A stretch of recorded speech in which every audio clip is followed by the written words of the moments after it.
School is a long but very important process in anyone's life. This process is essential for a student's future and can also influence their behavior later in life. Now, as young adults, we've come to realize that schools have their fair share of issues that aren't usually dealt with.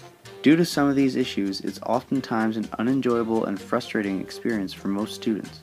Even the smallest nuisances in a student's school could disrupt their educational experience and make them unhappy. Our own school has its problems, and quite frankly, they've frustrated us enough that we've decided to base a project on them. The more the issues frustrate a student, the more this will affect their work ethic in class. Without a good work ethic, there's less of a chance that a student will succeed. Success is where our schools are trying to direct us, but these problems seem to be going against this. We believe that if we work on resolving these issues, students could have a better shot at success. We've made a website to post blogs to educate people on these problems and about our progress on fixing them. We also created a Twitter page to get some more insight on problems in our school and to hear feedback from other students. We've decided to focus on 5 small problems and 3 larger ones. Some of these problems may appear to be small, but fixing many small problems can amount to eventually fixing all of them. Day 1, follow us. We're going to go to OJ's office and ask him a couple questions.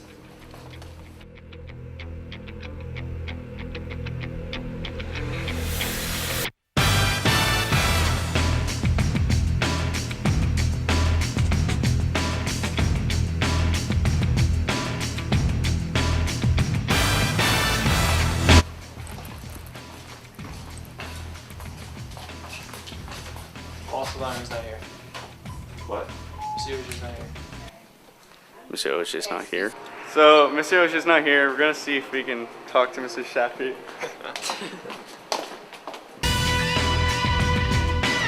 The first small issue is our stairway and how people need to stick to the right. Not everybody sticks to the right while going up the stairs during the rush of kids getting out of classes. If 2 people collide, it could be a serious issue. Over 1 million people are involved in falls every year and over 12,000 die in stairway falls. That was a quote from Edward Smith. Knowing this and the fact that there are other people behind them and that one of our staircases has a giant opening in the middle, this could become a very serious issue.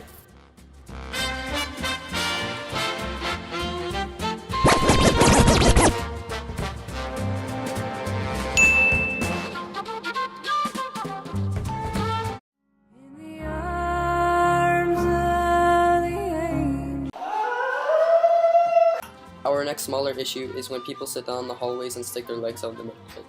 First of all, this is a huge risk for tripping and hurting yourself, but it could also hurt someone emotionally. No one wants to spend all night working on a project, then walk with it at school to give it in, just to trip and break it on the floor. Also, no one wants to have to hop or carefully go over people, Mission Impossible style, to get somewhere. The next issue is how our morning announcements play on a speaker. A lot of the time, people will not hear the announcements because the speakers are not loud at all, especially when other people are talking. Also, someone could hear the announcements but forget what they are. This depends on what type of learner this person is. Studies show that 65% of the population are visual learners and recall information best by seeing it, and 30% are auditory learners. Also, we made a survey asking students what they would prefer the best. 41 people participated. 68% voted for visual announcements and 32% voted for auditory.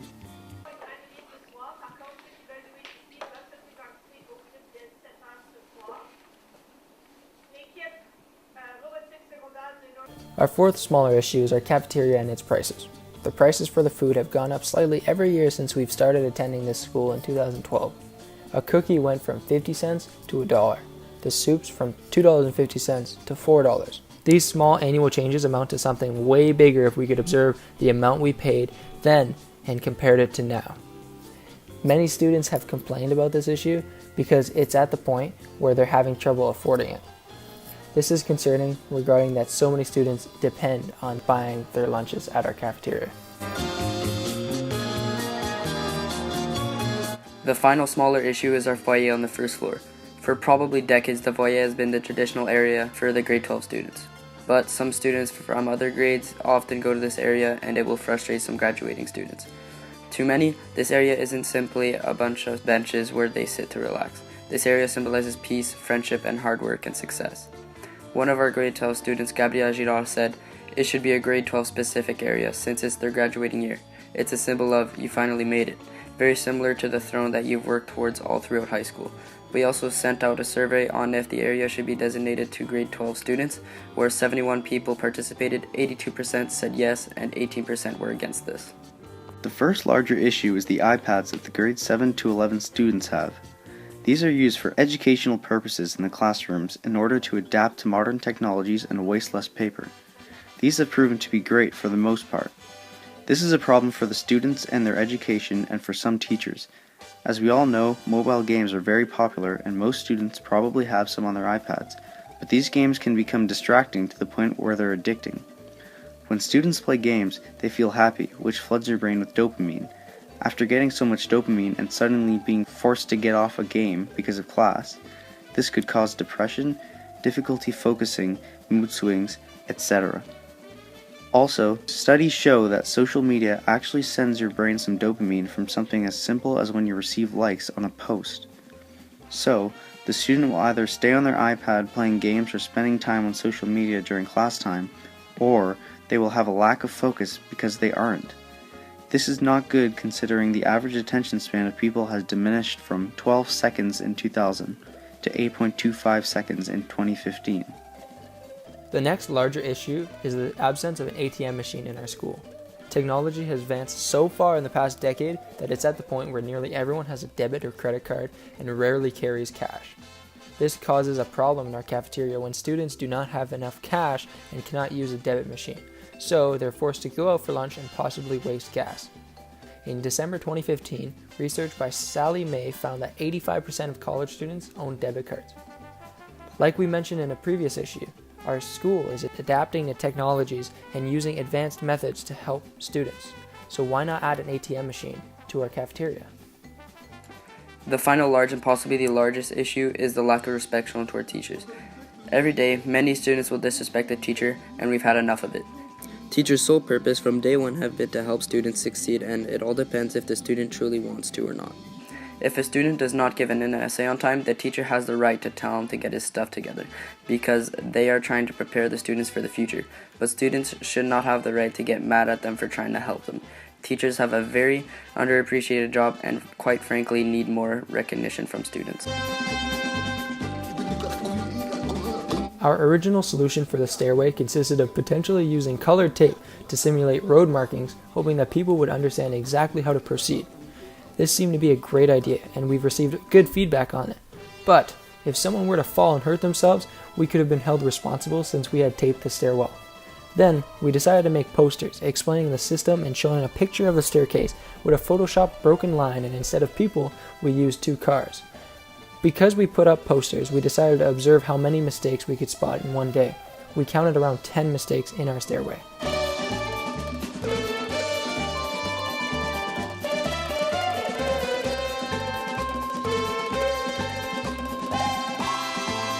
So, our goal was to have less than 5 mistakes after we put the posters up.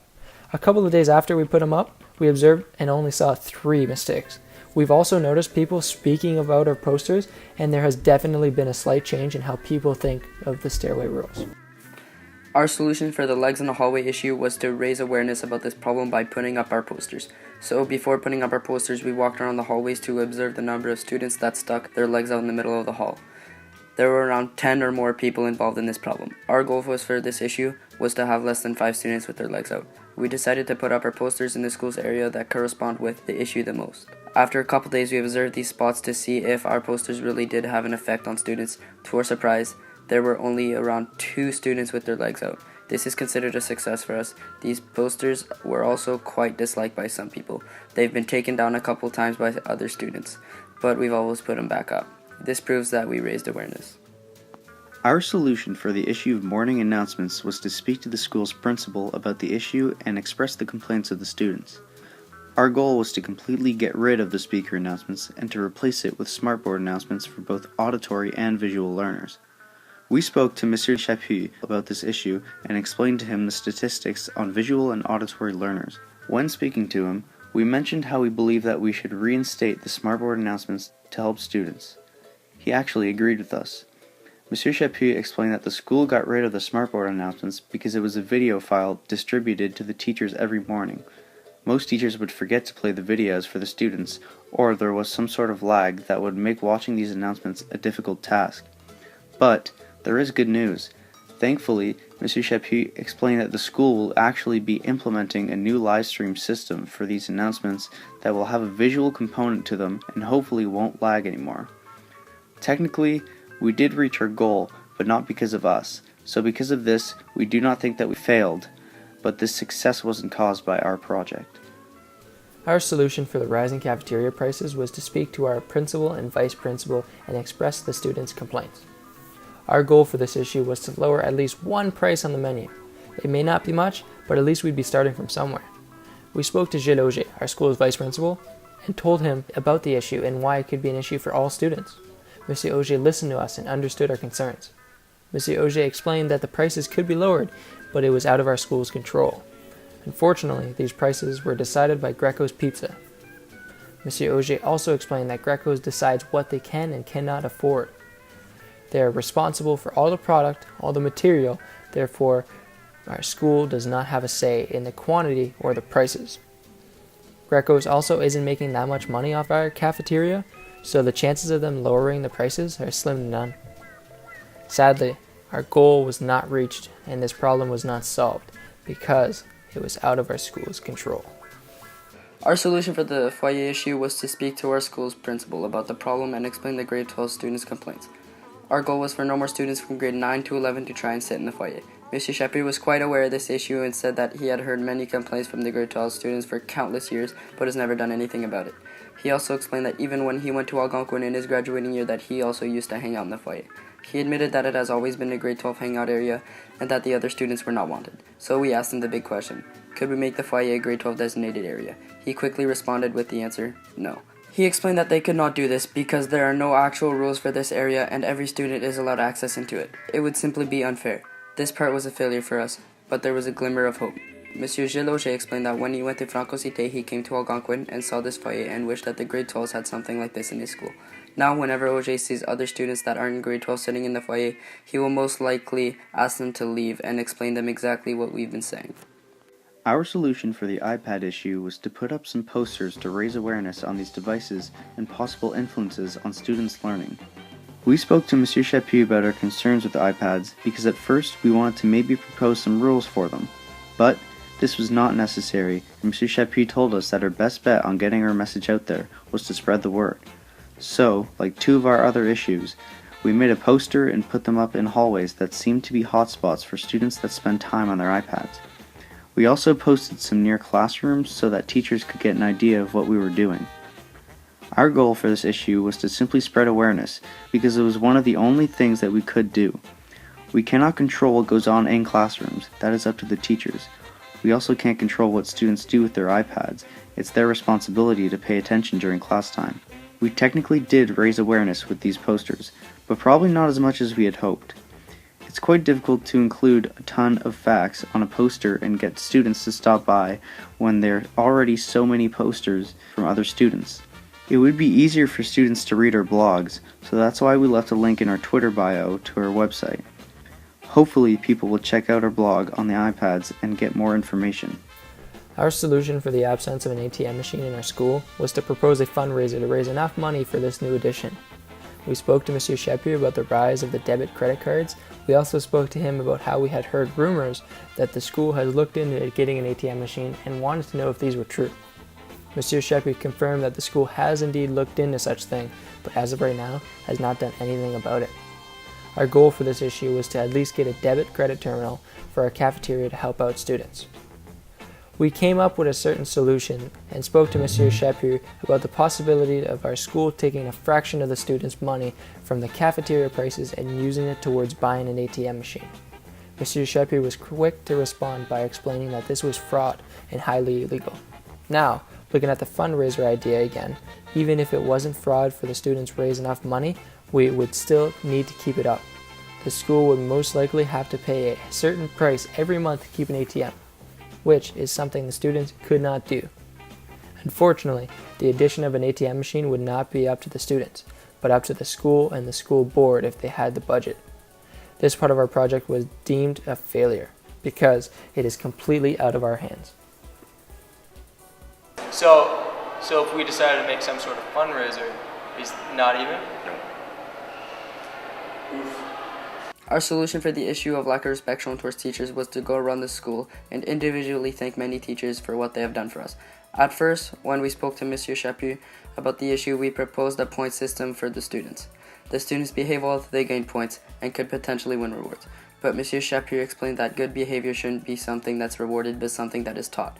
It should be an instinct. Honestly, we couldn't agree any more with this statement. So if we couldn't get the students to behave and realize the importance of teachers, then we had another idea in mind. Our goal for this issue was to get teachers to feel appreciated and know that some students do realize their importance. We walked around the school and thanked nearly every teacher that we encountered individually. The teachers involved in our experiment seemed quite overwhelmed and glad when we approached them. We hope that this act of kindness could indeed influence other students to do the same and take some time out of their day to thank them. Maybe this wave of positivity can counterbalance the negativity of other students. To us, this was a success.